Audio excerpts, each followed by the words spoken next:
நண்பர்கள் அனைவருக்கும் வணக்கம். வாங்க கனவு தேசத்தில் பயணிக்கலாம். கனவு தேசத்தில் உங்களுடன் பயணிக்கும் நான் ராஜ்குமார்.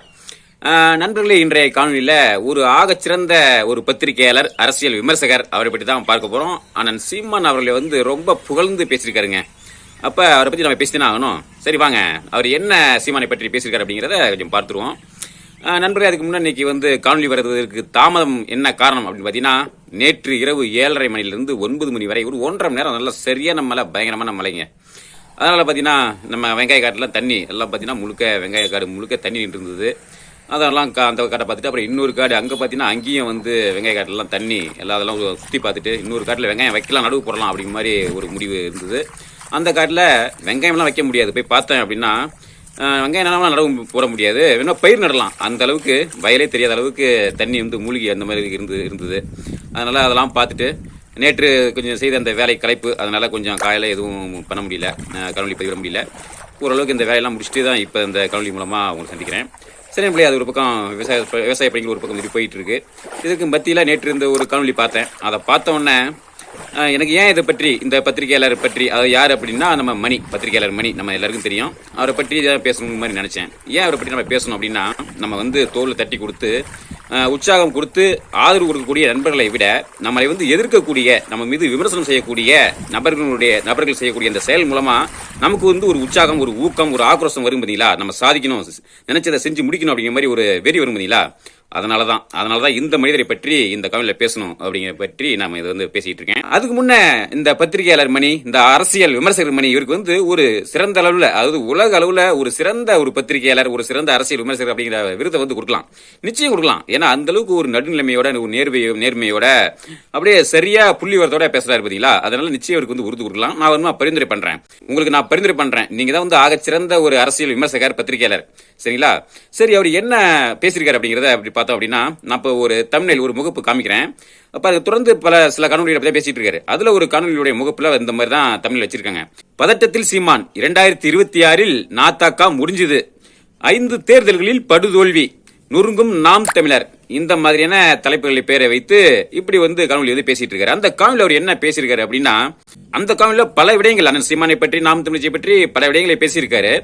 அதுல 2 முக்கியமான விடயம் என்ன அப்படின்னா, ஒரு கொள்கை இல்லாம, ஒரு ஐடியாலஜி இல்லாம, ஒரு தலைவனை மட்டும், ஒருவரை மட்டும் முன்னிலைப்படுத்தி நிற்கக்கூடிய ஒரு அரசியல் அப்படிங்கிறது ரொம்ப நாளா எடுபடாது, அது வீழ்ச்சியை தான் சந்திக்கும் அப்படிங்கிற மாதிரி பேசியிருக்காரு. அதாவது என்னை பொறுத்த வரைக்கும் இன்னைக்கு தமிழ்நாட்டில் இருக்கக்கூடிய ஒரு கட்சிகள்ல ஒரு ஐடியாலஜி, ஒரு கொள்கை பிடிப்போடு செயல்படக்கூடிய ஒரு கட்சி அப்படின்னா அது நாம் தமிழர் கட்சி தான். நம்ம ரங்கராஜ் பாண்டே அவர் ஒரு பாஜக ஆதரவாளராக இருந்தாலும் அவர் நேர்மையா இந்த விதத்துல கருத்து பதிவு பண்ணியிருப்பாரு. இன்னைக்கு தமிழ்நாட்டு அரசியல் களத்துல ஒரு ஐடியாலஜியோட இயங்கக்கூடிய ஒரு கட்சி அப்படின்னா அது நாம் தமிழர் கட்சி தான். தேசிய அளவுல பாஜகன்னு சொல்லுவாங்க. பாஜக அவருடைய ஐடியாலஜி அப்படிங்கிறது நம்ம அது பல பல வகையில கருத்து முரண்பாடு, அது நமக்கு தேவையில்லை. இருந்தாலும் ஒரு ஐடியாலஜியோட செயல்படக்கூடிய கட்சி அப்படின்னா அது நாம் தமிழ் கட்சி தான். அப்படி இருக்கும்போது இவர் எதன் அடிப்படையில ஒரு கொள்கை இல்லாத, ஒரு ஐடியாலஜி இல்லாத ஒரு கட்சி நாம் தமிழ் கட்சி அப்படிங்கறத முன்வைக்கிறாரு, வரையறுக்கிறாரு அப்படிங்கிறது எனக்கு தெரியல. அப்ப இவர் தெரியும், இவர் ஒரு திமுகவுடைய ஒரு ஆதரவு தீவிரமான முட்டு அப்படிங்கிற மாதிரி தெரியும். அதனால அப்படியே, அதாவது ஓரளவுக்கு ஒரு பூசணிக்காய, ஒரு பீஸ, துண்டை சோத்துல மறைக்கலாம். அவனுக்கு என்ன பண்றாரு அப்படின்னா, ஒரு முழு பூசணிக்காயே சோத்துக்குள்ள மறைக்கிற வேலையை தான் பண்றாரு. இப்படி ஐடியாலஜி இல்லாம ஒரு தனி மனிதனை முன்னிறுத்தி செயல்படுகிற கட்சி விரைவில் அழிந்து போகும் அப்படின்னு சொல்றாரு. அப்புறம் இன்னொரு கருத்து என்ன பதிவு பண்றாரு அப்படின்னா, சீமானுடைய அரசியலை இவர் வரையறுக்கிறாராம். எப்படி அப்படின்னா, விஜய் அரசியலுக்கு வருவதற்கு முன், விஜய் அரசியல் வந்ததற்கு பின் அப்படிங்கிற மாதிரி சொல்றாரு. அதாவது விஜய் அரசியல் வந்ததுக்கு அப்புறம் சீமானருடைய பேச்சு வேற மாதிரி மாறிடுச்சு. ரொம்ப பதட்டம் அடைகிறாரு. ரொம்ப விஜயால தன்னுடைய வாக்கு வங்கி, தன்னுடைய செல்வாக்கு செறிஞ்சிருமோ அப்படிங்கிற மாதிரி ரொம்ப கவலைப்படுறாரு. ரொம்ப உணர்ச்சி வசப்பட்டு பேசுறாரு, ரொம்ப கோபமா பேசுறாரு அப்படிங்கிற மாதிரி கருத்து பதிவிடுறாரு. அது என்ன அப்படின்னா, இன்னைக்கு அரசியல் களத்துல ஒருத்தர் வராங்க அப்படின்னா, வருவதற்கு முன்ன பேச தேவையில்ல. ஒருத்தர் வந்துட்டாங்க அப்படின்னா அவருடைய கொள்கையை பற்றி, அவருடைய நிலைப்பாட்டை பற்றி, அந்த கட்சியை பற்றி, அந்த கட்சி தலைவரை பற்றி, அவருடைய செயல்பாடுகளை பற்றி பேசித்தான் ஆகணும். பேசாமலாம் இருக்க முடியாது. அது யாராக இருந்தாலும் சரி, அது நெருங்கி நம்ம அப்பாவே கட்சியை தொடங்கினாலும் சரி, அவரை நம்ம விமர்சனம் பண்ணி தான் ஆகணும். அந்த வகையில தான் சீமான் அவர்கள் விஜயனுடைய அந்த கொள்கையை பற்றி, அந்த அரசியலை பற்றி அவர் விமர்சனம் பண்றாரு. அதாவது விஜய் தனது முதல் மாநாட்டில் விஜய் அண்ணன் சீமான் அவர்களை சீன்ற விதமா பல கருத்துகள் பேசியிருக்காங்க. அது நான் மாற்று ஓசனம் வரல, நான் ஊன்னு கத்த மாட்டேன், அப்ப இதுக்கெல்லாம் வந்து பதில் சொல்லணும்ல. அதன் அடிப்படையில் தான் அண்ணன் சீமான் அவர்கள் விஜயனுடைய இந்த அரசியலை பற்றி, அவருடைய வருகை பற்றி, அவருடைய கொள்கையை பற்றி விமர்சனம் பண்றாங்க. இதுல என்ன தவறு இருக்குதுன்னு சொல்லிட்டு பத்திரிகையாளர் மணி வந்து இந்த அளவுக்கு மூச்சு முட்ட அண்ணன் சீமான் அவருடைய அரசியலை வந்து விமர்சனம் பண்றாரு அப்படிங்கிறது எனக்கு தெரியல. நிச்சயம் முழுக்க முழுக்க வன்மை தான் தெரியுது. அவருடைய பேச்சு முழுக்க தொடர்ந்து அவருடைய சில காணொலிகள்ல 4-5 காணொலிகள்ல முழுக்க முழுக்க அண்ணன் சீமான் அவர்கள் மீது தனிப்பட்ட ஒரு வன்மை தான் தெரியுது.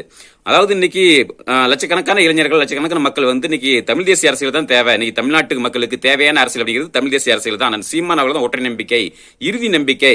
ஏன்னா இன்னைக்கு அனைத்து மக்களுக்குமான அரசியலை பேசக்கூடிய ஒரே கட்சி நாம் தமிழ் கட்சி தான், அண்ணன் சீமான் அவர்கள் தான் அப்படிங்கிறத இன்னைக்கு வந்து தெளிவாக உணர்ந்திருக்காங்க. அது மட்டும் இல்லாமல் மக்கள் எங்கெல்லாம் போராட்டம் இருக்கோ, மக்கள் எங்கெல்லாம் போராடுகிறார்களோ அங்கெல்லாம் வந்து மக்களோட மக்களாக இருக்கக்கூடிய ஒரு அரசியல் தலைவராக அண்ணன் சீமான் அவர்கள் இருக்காங்க அப்படிங்கிறத மக்கள் கொஞ்சம் கொஞ்சமா உணர்ந்து வந்துட்டு இருக்காங்க. அதாவது முழுமையா எல்லா மக்களும் உணரல அப்படின்னாலும் பாதிக்கக்கூடிய மக்கள் வந்து தெளிவா வந்து உணர்ந்துட்டாங்க அண்ணன் சீமான் தான் நமக்கானவர் அப்படிங்கறத பற்றி. அப்ப அதையெல்லாம் மூடி மடிச்சுட்டு விஜய் வரதுனால இவர் ரொம்ப பதட்டம் அடைகிறாரு. இனிமே நாத்தாக்கு அப்படிங்கிறது காலி ஆயிருச்சு, சோலி முடிஞ்சுது. அப்ப 2026 தேர்தலில் இந்த 8% இருக்கிற வாக்கு வங்கி அப்படிங்கிறது ஒரு 4-3 அப்படிங்கிற அளவுக்கு குறைஞ்சிரும் அப்படிங்கிற மாதிரிலாம் கண்ணை மூடிட்டு, என்னமோ கண்ணு வந்து பூனை வந்து கண்ணை முடிச்சுன்னா உலகமே இருட்டு அப்படிங்கிற மாதிரி இவர் விஜய் வந்துட்டதுனால சீமானுடைய வளர்ச்சி அப்படியே ஒரு பாதியா வளர்ச்சி வந்து குறைஞ்சிரும் அப்படிங்கிற மாதிரி கண்ணை மூடிட்டு வந்து விமர்சனம் பண்றாரு. அப்ப இதெல்லாம் பார்க்கும்போது நமக்கு நம்ம இந்த கட்சியில் பயணக்கூடிய தம்பிகள் நமக்கு என்ன தோணுது அப்படின்னா, குறிப்பா எனக்கு என்ன தோணுதுன்னா, இந்த மாதிரி ஆளுங்க இந்த மாதிரி பேசுறதுக்கோசரமே நாம் தமிழ் கட்சி வந்து இன்னைக்கு 8% வாங்கியிருக்கா. இந்த 2024 8% வாங்கியிருக்கா. ஒரு டபுள் மடங்கு, அது இரட்டை மடங்கு, அதாவது ஒரு 16% இல்லை, ஒரு 20% தாண்டி வர அளவுக்கே வந்து நம்ம அந்த வாங்குற அளவுக்கு நம்ம வந்து கடுமையாக உடைக்கணும் அப்படிங்கிற ஒரு வெறி வருது. என்ன பொறுத்தவரையில 2027 நாம் தமிழ் கட்சி வென்று சீமான் அவருக்கு முதல்வர் ஆகணும் அப்படிங்கிறத எனது மனதில் இருக்கக்கூடிய வந்து இலக்கு நோக்கம் அப்படிங்கிறது. அதற்கான திட்டம், அதற்கான வியூகம், அதற்கான செயல்பாடுகளை தான் நான் வந்து இப்ப யோசிச்சுட்டு இருக்கேன். நிச்சயம் அது வரும் நாட்களில் பயந்துக்குவேன். இப்ப சொன்ன அந்த 16% 20% அப்படிங்கிறது சும்மா ஒரு பதில் சொல்லணும் அப்படிங்கிற தான். ஆனா 2026 ஒருவேளை நாம் தமிழ் கட்சியை வென்று அந்த சீமான் அவர்கள் முதல்வர் ஆயிட்டா இந்த மணி எல்லாம் வந்து என்ன மூஞ்சி எங்க கொண்டு போய் வச்சுக்குவாரு அப்படிங்கிற மாதிரி எனக்கு தெரியல. இதெல்லாம் நடக்குமா, இதெல்லாம் சாத்தியமா அப்படிங்கறதெல்லாம் வந்து நம்ம அந்த அளவுக்கு என்ன தேவையில்லை.